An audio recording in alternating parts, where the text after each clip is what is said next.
좋은 아침입니다. 창세기 16장 1절에서 16절 말씀 보도록 하겠습니다. 1절 아브라함의 아내 사레는 출산하지 못하였고 그에게 한 여종이 있으니 애굽 사람이요 이름은 하갈이라. 2절 사레가 아브라함에게 이르되 여호와께서 내 출산을 허락하지 아니하셨으니 원하건대 내 여종에게 들어가라. 내가 혹 그로 말미암아 자녀를 얻을까 하노라 하매 아브라함이 사레의 말을 들으니라. 3절 아브라함의 아내 사레가 그 여종 애굽 사람 하갈을 데려다가 그 남편 아브라함에게 첩으로 준 때는 아브라함이 가나안 땅에 거주한 지 10년 후였더라. 자, 하나님께서 하늘의 별을 보면서 너의 자손이 저렇게 될 것이다 이야기하셨고요. 횃불 맹세 의식을 통해서 가나안 땅을 확실히 너와 너의 후손에게 주겠다 말씀하셨지만 오늘 본문에는 그가 겪었던 커다란 실패가 기록되어 있습니다.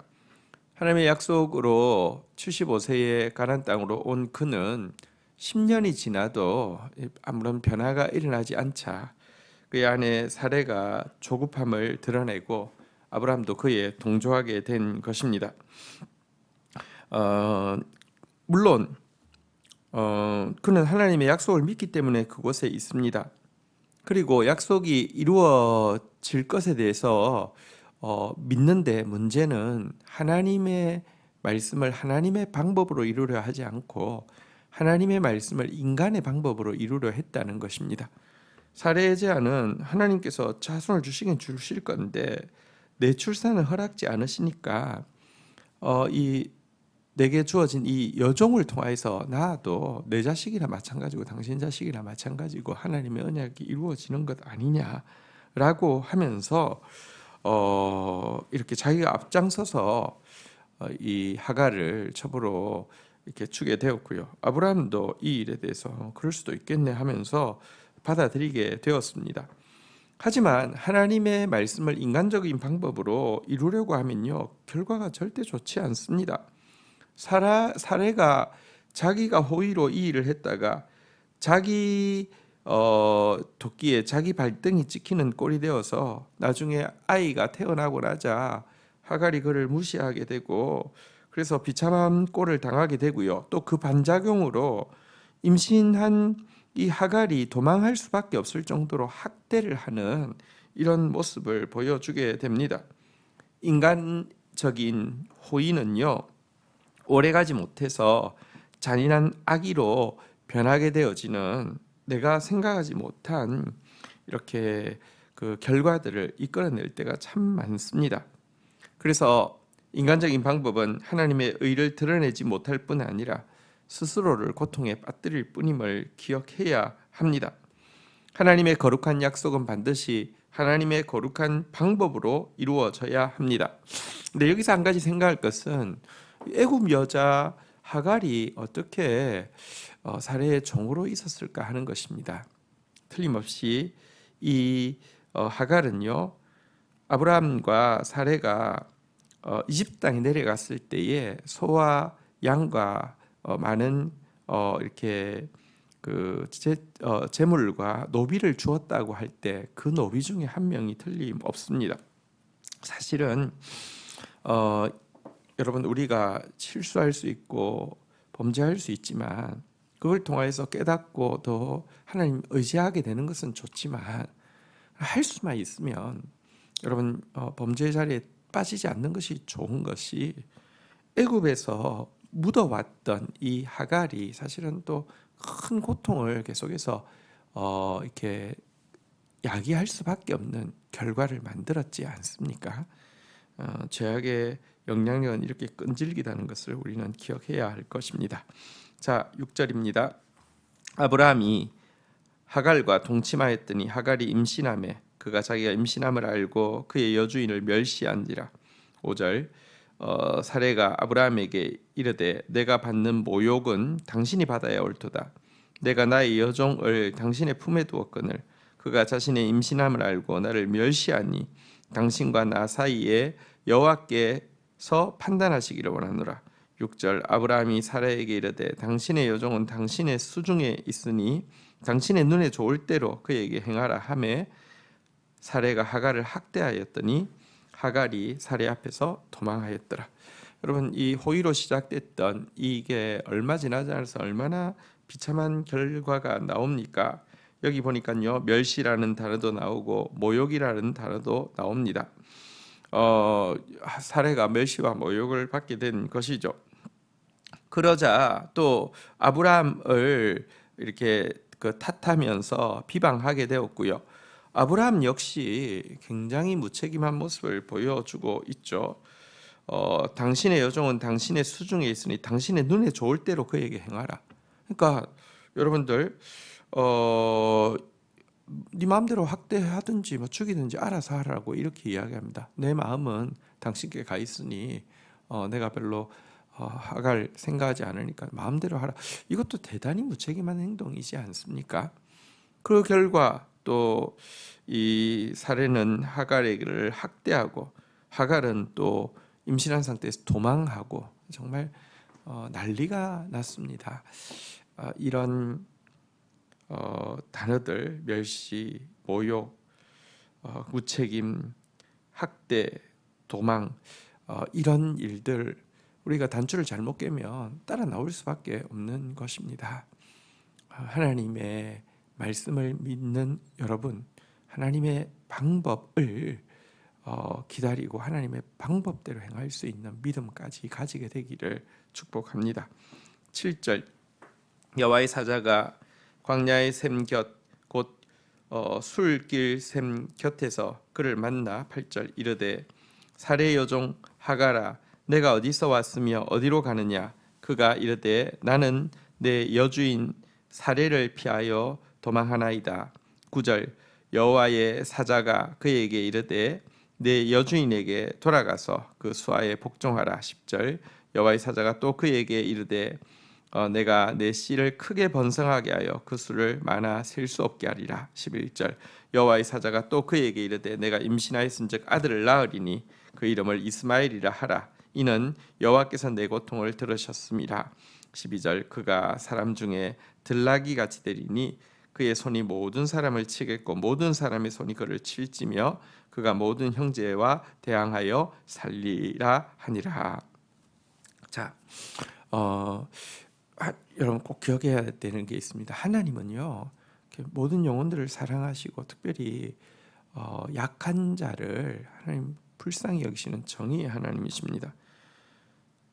그가 여주인을 멸시하고 모욕한 것은 분명히 잘못된 것이지만 여주인의 학대로 인하여서 임산부가 광야로 도망할 수밖에 없었다는 것은요 하나님 앞에서 하나님의 긍휼을 이끌어낼 수밖에 없었던 것입니다. 그래서 그녀에게 찾아가 주셔서 내가 어디서 왔으며 어디로 가느냐고 물으시고는요 그녀가 있어야 할 곳과 그녀가 해야 할 일을 알려주셨습니다. 내 주인에게로 돌아가서 그 수하에 복종하라. 그녀가 있어야 할 곳은 그 여주인의 집이고요. 그녀가 해야 할 일은 그녀에게 복종하는 것이었습니다. 그리고 나서는 그의 아이, 태중에 있는 아이를 축복해 주셨습니다. 왜냐고 하면 어쨌거나 그도 아브라함의 씨이기 때문에 그렇습니다. 그 아들의 이름도 지어주셨습니다. 이스마엘. 이스마엘은 하나님께서 들으신다는 것입니다. 하나님은 참으로 하갈의 고통도 들으셨고요. 우리의 신음까지 들으시는 분이십니다. 사실 하갈이 도망 나올 때는 굳은 결심을 하고 도망 나왔을 것입니다. 하지만 그가 여러분 광야에서 살 수도 없고 죽을 수밖에 없는데요. 그런데 그게 민생고에 의해서 돌아가서는 여러분 그 열매가 되지 않습니다. 하나님의 말씀 때문에 돌아간다고 하면요 이스마엘이라는 열매가 맺히게 됩니다. 자, 그리고 그에게 주신 하나님의 말씀도 이루어지게 됩니다. 자, 말씀 때문에 이제 그녀는 경솔했던 자기의 행동에 대해서 회개하고 여주인에게 돌아가 그녀에게 복종하게 되었는데요. 여기서 우리는 그리스도인들이 화해하는 비결은 말씀에 있음을 보게 됩니다. 말씀이 있을 때만 우리는 샬롬을 이룰 수 있습니다. 13절 하갈이 자기에게 이르신 하나님의 이름을 나를 살피시는 하나님이라 하였으니 이는 내가 어떻게 여기서 나를 살피시는 하나님을 배웠는고 함이라. 이러므로 14절 그 샘을 브엘라 헤로이라 불렀으며 그것은 가데스와 베렛 사이에 있더라. 15절 하갈이 아브라함의 아들을 낳음에 아브라함이 하갈이 낳은 그 아들의 이름을 이스마엘이라 하였더라. 16절 하갈이 아브라함에게 이스마엘을 낳을 때 아브라함은 86세였더라. 자, 하갈은 하나님을 만나고 나서 이런 믿음의 간증을 브엘라 헤로이라는 그 장소의 이름을 지음으로 말미암아 하고 있습니다. 브엘라 헤로이 이는 어떤 뜻이냐고 하면 살아계셔서 나를 지켜보시는 자의 우물이라는 뜻입니다. 하나님은 살아계시고요, 우리를 지켜보시는 분이십니다. 자, 그리고 그가 이제 그 하나님, 살아계시고 지켜보시는 하나님 앞에서 순종하여서 돌아가서 아이를 낳게 되었고요. 그래서 이스마엘이라는 아이가 태어나게 되었습니다. 한편 앞에서 읽은 내용대로 그가 들나귀가 되어 모든 사람, 그의 손이 모든 사람을 치고 모든 사람의 손이 그를 칠지며 그가 모든 형제와 대항하여 살리라라고 이제 예언되어진 이 예언은요, 사실은 그 아들이 어떤 삶을 살게 될 것인지, 이스마엘과 그의 후손이 또 그 이삭과 그의 후손과 어떤 분쟁과 고통을 겪게 될지에 대해서 예언하고 있는 내용이기도 합니다. 어쨌든 오늘 본문에서 우리는요, 이스마엘까지도 하갈까지도 지켜보시고 또 긍휼히 여기시고 축복하시는 하나님을 보게 됩니다. 하나님 앞에서는 버려진 역사, 잊혀진 인격, 외면당한 공간이 하나도 없다는 사실을 오늘도 기억하십시다. 하나님은 브엘라 헤로이의 하나님이십니다. 주신 말씀 붙잡고 기도하며 나가도록 하겠습니다. 하나님, 하나님의 말씀을 믿어도 시간이 지날수록 그 말씀을 하나님의 방법으로 이루는 것보다 인간의 방법으로 이루는 것이 더 손쉽고 또 빠를 것이라고 착각하는 모습이 우리 안에도 있음을 인정하게 됩니다. 하나님의 말씀을 믿을진데 하나님의 방법으로 그 일이 이루어질 수 있도록 더 온전히 기다리는 저희들 되어지게 하여 주옵소서. 내가 인간적인 호의로 한 일이 도리어 나에게 모욕을 주고 또 분명 호의로 시작했지만 학대로 나 자신이 또 바뀌게 되는 이런 악순환을 결코 겪지 않도록 인도하여 주옵소서. 그러나 하나님, 가장 약한 하갈과 그의 태중에 있는 아이까지 찾아가 주셔서 보시고 들으시는 하나님이심을 오늘 보게 됩니다. 당신 앞에서 버려진 역사, 잊혀진 인격, 외면당한 공간 하나도 없는 것을 인정합니다. 정의의 하나님, 그 하나님 앞에 오늘도 우리가 브엘라 헤로이를 고백하며 오늘도 우리가 또 주님의 마음으로 정의를 행하는 약한 자를 돌아보는 삶을 살 수 있도록 인도하여 주옵소서. 예수 그리스도의 이름으로 기도 올립니다. 아멘.